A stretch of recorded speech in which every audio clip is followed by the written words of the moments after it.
बोलो श्री प्राणनाथ प्यारे की जय। बोलो मेरे सतगुरु प्यारे की जय। धाम के धनी की जय।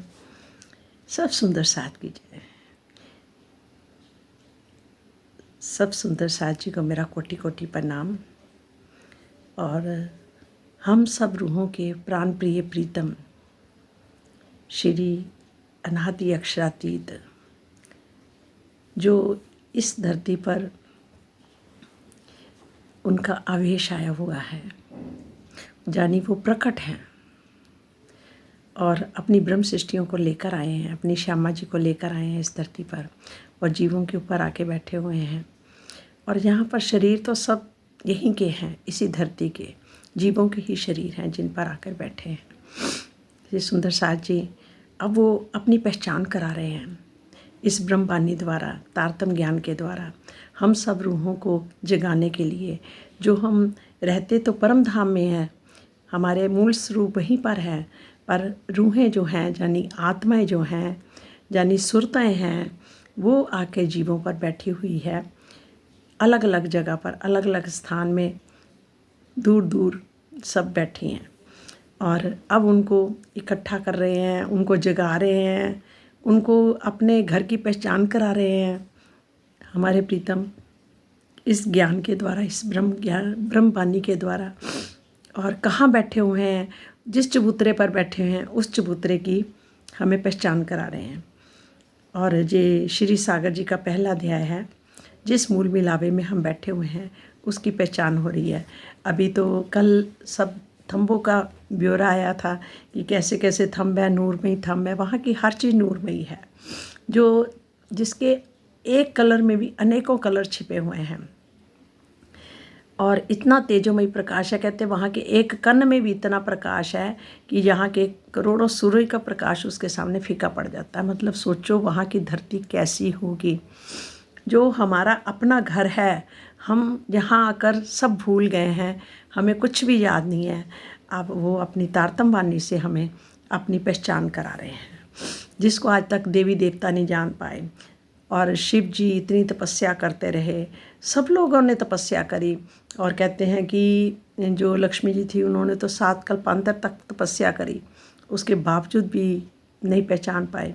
कितने बड़े बड़े परमहंस बैठे हैं धरती पर जो तपस्या कर रहे हैं और आज सूक्ष्म शरीर से भी तपस्या कर रहे हैं, फिर भी उसको नहीं जान पाए।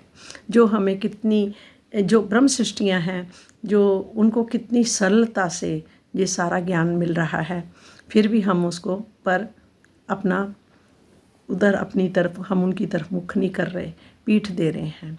यही हमारी गलती हो रही है।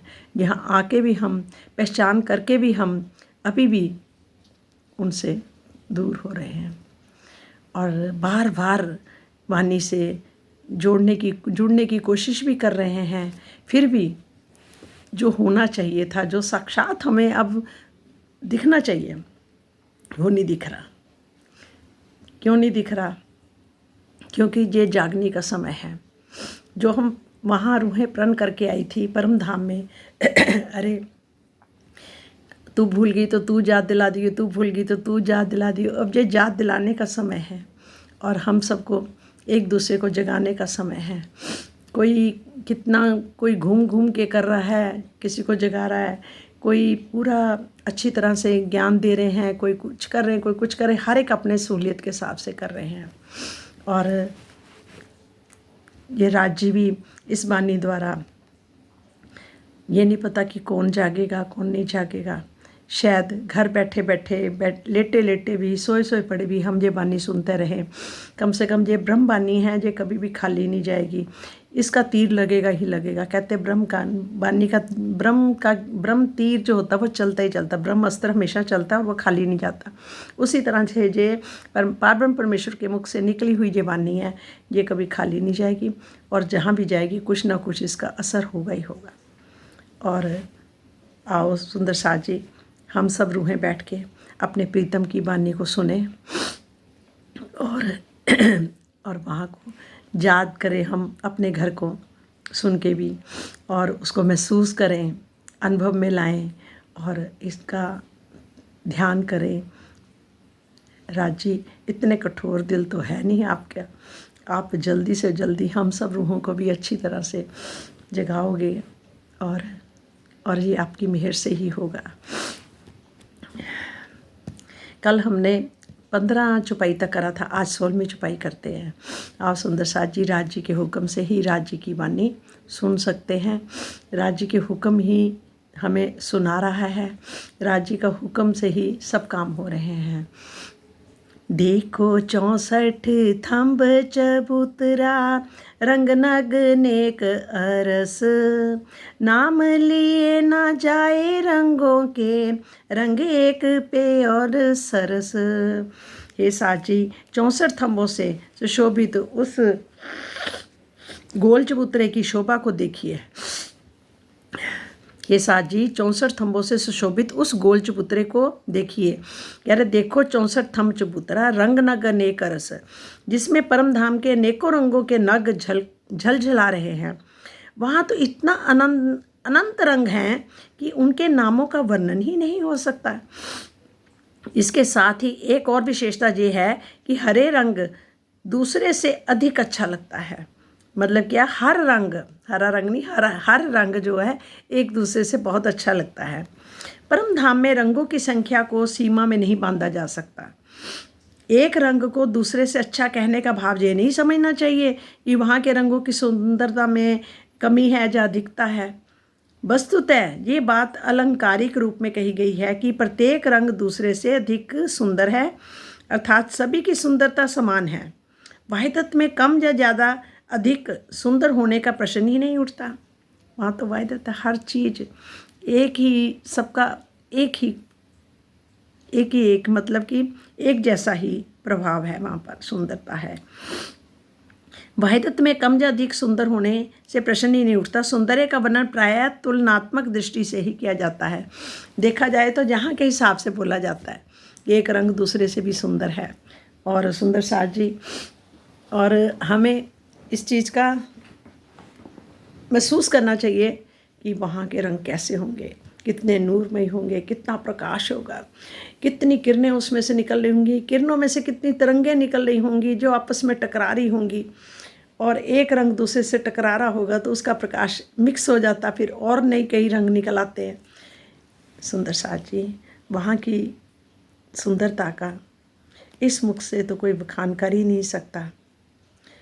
और जो करेंगे वो हमारे राज्य ही करेंगे, हमारे प्रीतम हमें समझाने के लिए करेंगे, जो रूहें जहाँ आके हम भूल गई हैं। मैं तो नाम लेत जवेरों, जानो बहुत नाम लिए जाएं, नग नाम धात कहे बिना, रंग नाम आवे ना जुबाएं।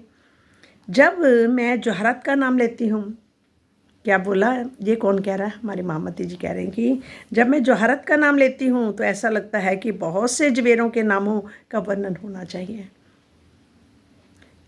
सामान्यतः नगों और धातुओं के नाम का वर्णन हुए बिना उनके रंगों को अपनी वाणी से व्यक्त नहीं किया जा सकता। क्या बोला? धातुओं के नाम का वर्णन बिना उनके रंगों को अपनी वाणी से व्यक्त नहीं किया जा सकता। इसका भावार्थ क्या लिखा है स्वामी जी ने?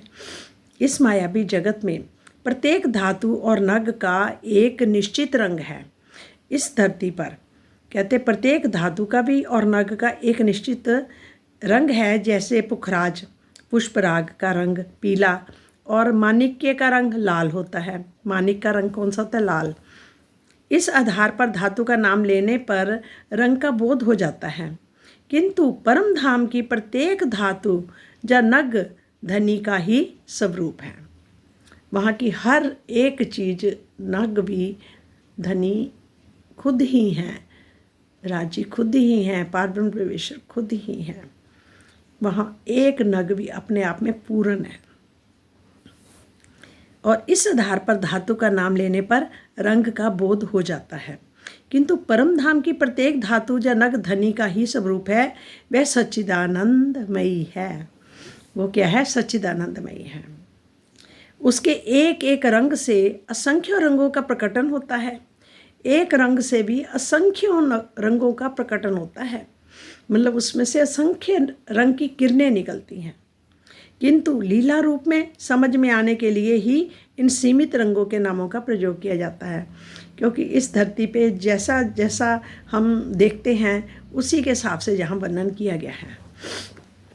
वैसे वहाँ क्या कर कि एक रंग में भी असंख्यों रंग निकलते होते हैं, जैसा सोचोगे वैसा ही दिखेगा। एक ही रसे के सब रंग करे जुदे जुदे झलकार, रंग नग धात तो कहिए जो आवे कहूँ सुमार। परम धाम के सभी रंगों में एक रसता है, एक रस है। वे आपस में अलग अलग रूपों में झलकार कर रहे हैं और आपस में ही अलग अलग रंगों से झलकार कर रहे हैं। मतलब कि इधर एक रंग निकला, उधर से दूसरा रंग निकला, फिर आपस में रंग मिलता, फिर उसके आगे और तीसरा रंग, फिर चौथा रंग, ऐसे निकलते निकलते अनेकों रंग बन जाते हैं उससे। और ऐसी स्थिति में रंगों के आधार पर धातु या जौहरातों का निर्णय करना संभव नहीं, किंतु लीला रूप में समझ में आने के लिए इन सीमित रंगों के नामों का प्रयोग किया गया है। धाम के रंगों, नगों और धातुओं की संख्या अनंत है। इनका वर्णन तो तभी संभव है जब इनकी सीमा निर्धारित की जाए। एक ही नूर तत्व अपने में वाहिदत, एक ही नूर तत्व अपने में वाहिदत, निस्वत, खिलवत, सौंदर्य क्या है? एक ही नूर तत्व है, ठीक है, और अपने में वाहिदत है, एक ही मतलब एक ही सब कुछ है, और निस्वत, खिलवत, सौंदर्य और इश्क के रस को समाये हुए हैं। एक ही नूर तत्व है जो अपने अंदर क्या क्या है? अपने में वाहिदत भी और निस्वत भी, खिलवत भी, सौंदर्य और इश्क के रस को समाये हुए है। इस प्रकार परम धाम के नूरमयी नगों और धातुओं के रंगों में सौंदर्य की एक रूपता है। वहाँ पर धातुओं के रंगों में भी और नूरमयी नगों में एक रूपता है। सौंदर्य की कहीं भी कमी या अधिकता नहीं है। मतलब वहाँ पर जो भी चीज़ सुंदर है उसमें ना कोई कमी है ना अधिक है। इसे ही एक रस शब्द से संबोधित किया जाता है। जैसे वहाँ के सब दिलों को बोलते हैं एक दिली है, जो एक के दिल में बात आती सबके दिल में आती है, वहाँ सब एक दिली है। तो इस तरह से एक रस भी है।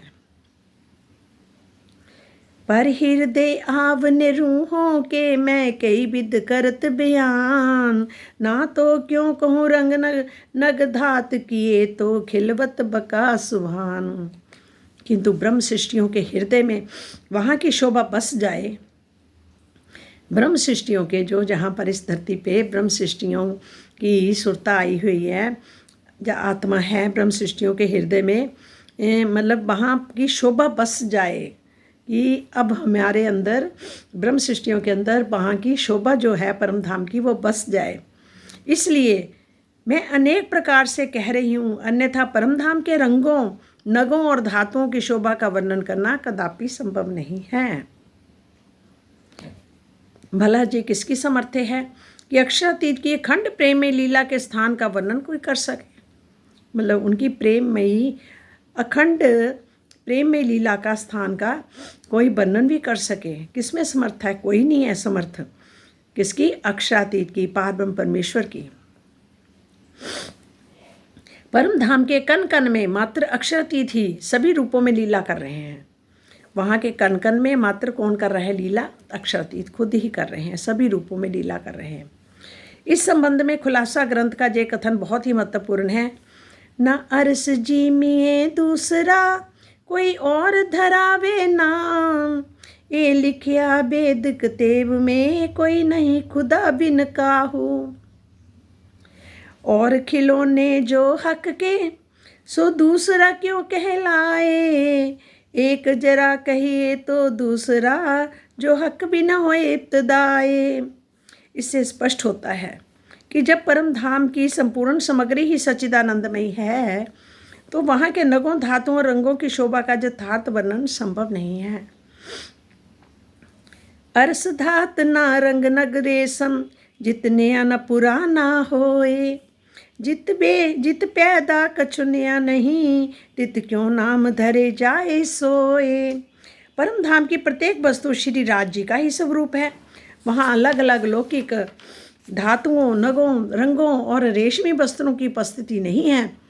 मतलब ना तो अलग अलग कोई धातुएं हैं वहाँ पर, ना कोई रंग, रेशमी वस्त्र, अलग अलग कुछ नहीं है। वहाँ ना तो कोई वस्तु नए रूप में उत्पन्न होती है और ना पुरानी ही होती है। जिस अनादि परम धाम में कोई नई चीज़ पैदा ना हो, ना किसी नए रूप में दिखाई पड़े, वहाँ पर किसी का नामकरण कैसे किया जा सकता है। कहते हैं कि परम धाम में श्री राज जी का नूर ही असंख्य पदार्थों, नग, धातु, रेशम आदि के रूप में दृष्टिगोचर होता है। पूर्ण धाम में उत्पत्ति और विनाश की प्रक्रिया नहीं होती। वहाँ कोई विनाश नहीं होता, कोई उत्पत्ति नहीं होती, कोई पैदा नहीं होता, विनाश नहीं होता। इसलिए किसी के भी नामकरण का प्रश्न ही नहीं है। और यहाँ संशय है कि खुलासा परिक्रमा तथा श्री जवाहरदास जी की वृत्त आदि के आधार पर ये बात कही जाती है कि परम धाम में जब हम किसी वृक्ष के फल की इच्छा करते हैं तो वो पल भर में ही वह हमारे हाथों में आ जाता है। अभी इच्छा ही करते हैं, अंदर से इच्छा उत्पन्न होने से पहले ही आ जाता है जब किसी वृक्ष के फल की इच्छा करते हैं तो। कहते किंतु उस डाल पर भी जैसा का तैसा ही फल दिखाई देता है। जैसे अगर हम तोड़ भी लेते हैं ना कोई वृक्ष से फल तोड़ते हुए, तो वहाँ फिर वैसे का वैसा ही दिखता है, मतलब कमी नहीं होती, पूर्णता पूर्ण ही है। तो क्या हाथ में आने के बाद डाल पर दिखाई देने वाला फल नया नहीं है क्या? मतलब पूछो तो कि वो नया नहीं है, वो दिखाई वो वैसे का वैसे ही दिखाता। वहाँ तो ना कोई उत्पत्ति ना कोई विनाश। मेवे चाहिए सो लीजिए, फल फूल मूल पात, तितरेहा तैसा ही बनया, ये बका बागों की बात। काल माया के ब्रह्मांड में भी द्रव्य और अविनाशिता का सिद्धांत माना जाता है। इस काल माया के ब्रह्मांड में, जिसके अनुसार द्रव्य मूलतः नष्ट नहीं होता बल्कि ऊर्जा में रूपांतरित हो जाता है। जैसे कि लकड़ी को जलाने पर वह राख में बदल जाती है, किंतु लकड़ी का कुछ अंश ऊर्जा, ऊष्मा, प्रकाश जब परिवर्तित हो जाता है, इस स्थिति में सामान्य रूप से यही कहा जा सकता है कि लकड़ी नष्ट हो गई। वास्तविकता यह है कि उसका वर्तमान स्वरूप अवश्य नष्ट हो गया, किंतु मूल स्वरूप नष्ट नहीं हुआ। द्रव्य से निकलने वाली ऊर्जा उचित परिस्थितियों में पुनः द्रव्य का रूप धारण कर लेती है। काल माया का ये ब्रह्मांड अव्याकृत है। कह रहे काल माया का ये ब्रह्मांड जो है उसको अव्याकृत के स्वप्न का परिणाम है। अव्याकृत के स्वप्न का, अव्याकृत से लेकर सत स्वरूप तक एक ही नूरमय तत्व क्रीड़ा कर रहा है। क्या? अव्याकृत से लेकर सत स्वरूप तक एक ही नूरमय तत्व वहाँ पर क्रीड़ा कर रहा है। वहाँ इच्छा मात्र से कोई भी वस्तु पल भर में दृष्टिगोचर हो जाती है और अनंत काल तक बनी रहती है, किंतु काल माया का ये ब्रह्मांड स्वप्न का है, जिसके कारण यहाँ की प्रत्येक वस्तु का रूप नश्वर है। अब दोनों तीनों ब्रह्मांडों का बता रहे हैं कि परम धाम में कोई हर चीज़ ना कोई नई होती ना पुरानी होती है, जितनी है उतनी ही रहती है। तो जो मतलब कि अव्याकृत से लेके सत स्वरूप का वो ब्रह्मांड किसको, उसको क्या बोलते हैं? बेहद का मंडल, यानी जोग माया का ब्रह्मांड है। उसमें सत्य स्वरूप से लेके जो अव्याकृत किसे बोलते हैं? मन तक, मतलब कि वहाँ तक जो चीज़, वहाँ नई चीज़ तो बन जाती है पर वो अखंड हो जाती है। मतलब कि जोग माया में, बेहद मंडल में नई चीज़ तो बन जाती है पर वहाँ पर क्या हो जाता है? वो चीज़ फिर बाद में अखंड हो जाती है, फिर उसका नाश नहीं होता। और काल माया के ब्रह्मांड जो भी चीज़ पैदा होती है वो उसका विनाश होता ही होता है। यही तीनों चीज़ों का बताया है। तीनों ब्रह्मांडों में क्या है? कहते हैं कि उन्होंने क्या बोला? अव्याकृत से लेकर सस्वरूप तक नूरमय तत्व क्रीड़ा कर रहा है। वहाँ इच्छा मात्र से कोई भी वस्तु पल भर में दृष्टिगोचर हो जाती है। अगर वहाँ पर कोई आपको चीज़ चाहिए तो वो पल भर में पैदा हो जाती है, मतलब दृष्टिगोचर हो जाती है, दिखने लगती है और अनंत काल तक फिर वो बनी रहती है। किंतु काल माया का ये ब्रह्मांड स्वप्न का है, जिसके कारण जहाँ की प्रत्येक वस्तु का रूप नश्वर है। ये आदि नारायण के स्वप्न से बना हुआ ब्रह्मांड है।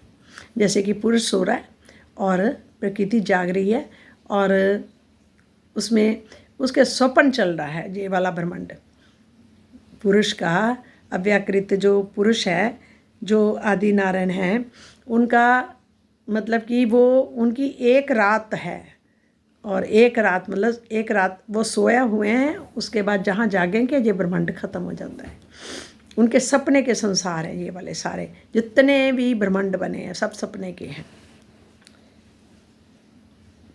जिसके कारण जैसे प्रत्येक वस्तु का रूप नश्वर है। इसके विपरीत परम धाम में अक्षरातीत का नूरमयी स्वरूप ही सर्वत्र लीला कर रहा है। और परम धाम में क्या है, अक्षरातीत का जो स्वरूप है वो नूरमयी स्वरूप ही सर्वत्र वहाँ लीला कर रहा है, वहाँ हर चीज़ नूरमयी है। वहाँ के कण कण में ब्रह्म रूपता है, इसलिए लीला रूप में यदि किसी वस्तु की इच्छा हो तो वह दिखाई भी देती है, उसका रसास्वादन भी किया जाता है। लीला रूप में बोला, यदि कोई किसी वस्तु की इच्छा हो तो वह दिखाई भी देती है, उसका रसास्वादन भी किया जाता है, किंतु उसके मूल या वर्तमान स्वरूप में किसी भी प्रकार की विकृति नहीं होती, क्योंकि परम धाम या पर ब्रह्म स्वयं में पूर्ण अनंत है। वहाँ पर कोई विकृति नहीं होती, मतलब कि उनके स्वरूप, और पर ब्रह्म स्वयं ही पूर्ण और अनंत है। उनकी शोभा, शक्ति, लीला और आनंद, क्या क्या उनकी शोभा, शक्ति, लीला और आनंद आदि नाम मात्र के लिए भी न्यूनता नहीं आ सकती।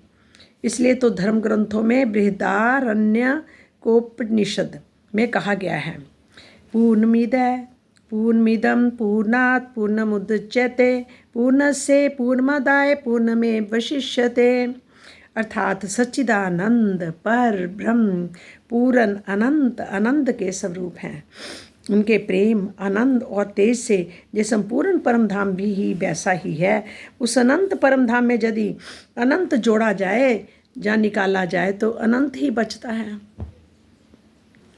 हेम जवेर जो कछु सो सब जिमी पेदास, इतनाम पेदास के क्यों कहिए जित पैदा ना नास। इस नश्वर जगत में सोना, चांदी आदि धातुएं तथा अन्य जवाहरात भी पृथ्वी के अंदर से निकाले जाते हैं।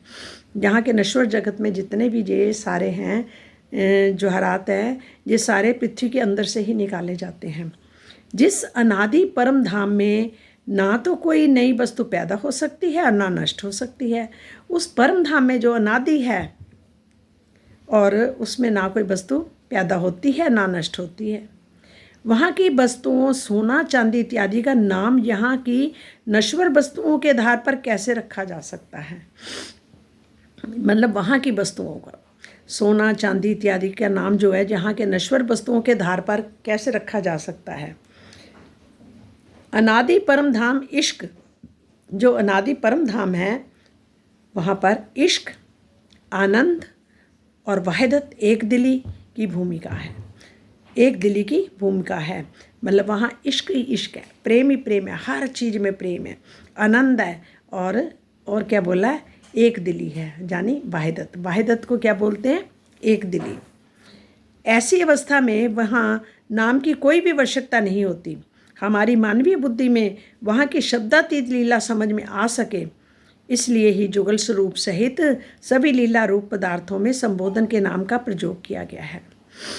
क्या बोला, हमारी मानवीय बुद्धि में, हमारी जो मानवीय बुद्धि है उसमें वहाँ की शब्दातीत लीला समझ में आ सके, मतलब हमें समझ में आ सके, इसलिए ही जुगल स्वरूप सहित सभी लीला रूप पदार्थों के संबोधन के नाम का प्रयोग किया गया है।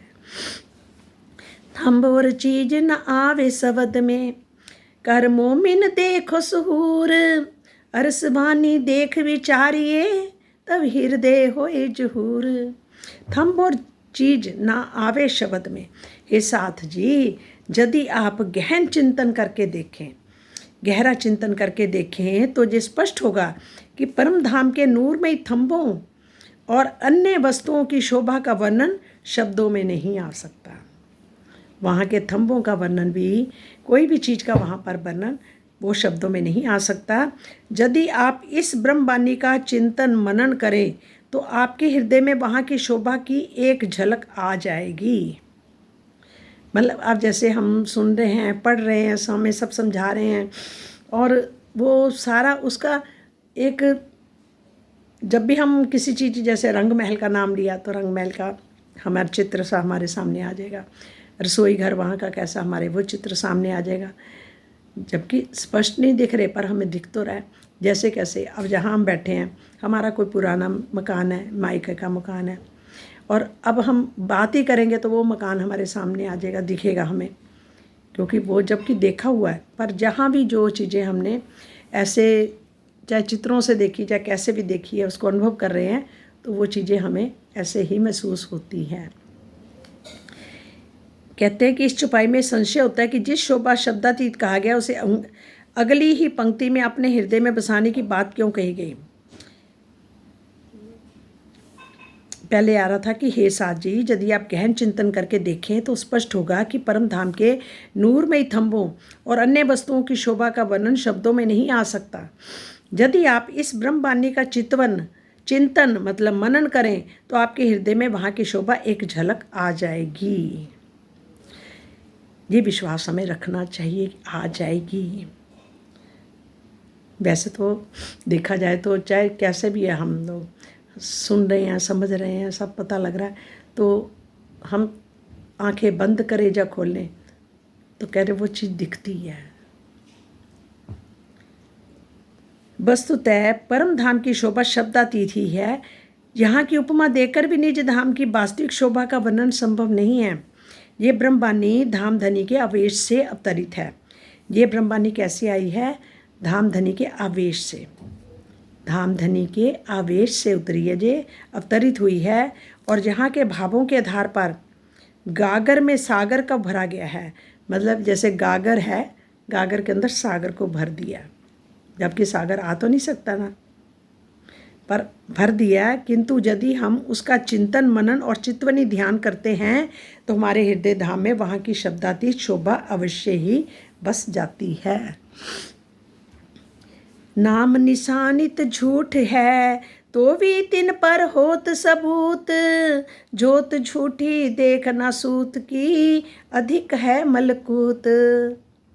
नाम निशान इत झूठ है तो भी तिन पर होत सबूत। कहते हैं कि यद्यपि इस जगत के सभी पदार्थों और नाम झूठे हैं, जहाँ के जितने भी पदार्थ हैं, नाम है, सब झूठे हैं, फिर भी इनकी उपमा से वहाँ की कुछ पहचान हो जाती है। उपमा इन्हीं की दी जाती है। जहाँ पर इस संसार में जो भी बोला जाता है, जहाँ के नाम के हिसाब से वहाँ की उपमा दी जाती है। मृत्यु लोक में सूर्य चंद्रमा तारों में जो ज्योति दिखाई पड़ती है, वैकुंठ लोक में उससे भी दिख ज्योति है, वैकुंठ में उससे भी 10 गुना 1000 गुना ज्योति है। इस चौपाई से ये जिज्ञासा होती है कि इस पृथ्वी लोक में जब सूर्य चंद्रमा और नक्षत्रों की ज्योति दिखाई पड़ती है तो वैकुंठ की ज्योति कहाँ है? फिर अगर वो दिखाई देती तो वैकुंठ की ज्योति कहाँ है? क्या इस तारामंडल के परे वैकुंठ है? इसके समाधान में यही कहा जा सकता है कि सूर्य चंद्रमा तारागण स्थूल पदार्थ है। ये क्या है? स्थूल पदार्थ हैं। इनकी ज्योति भी स्थूल ही होती है। जो आँखों से दृष्टिगोचर होती है, वैकुंठ लोक सूक्ष्म लोक हैं। जो वैकुंठ लोक हैं वो सूक्ष्म है, वो सूक्ष्म दृष्टि से ही देखा जा सकता है और इन आँखों से नहीं दे सकते।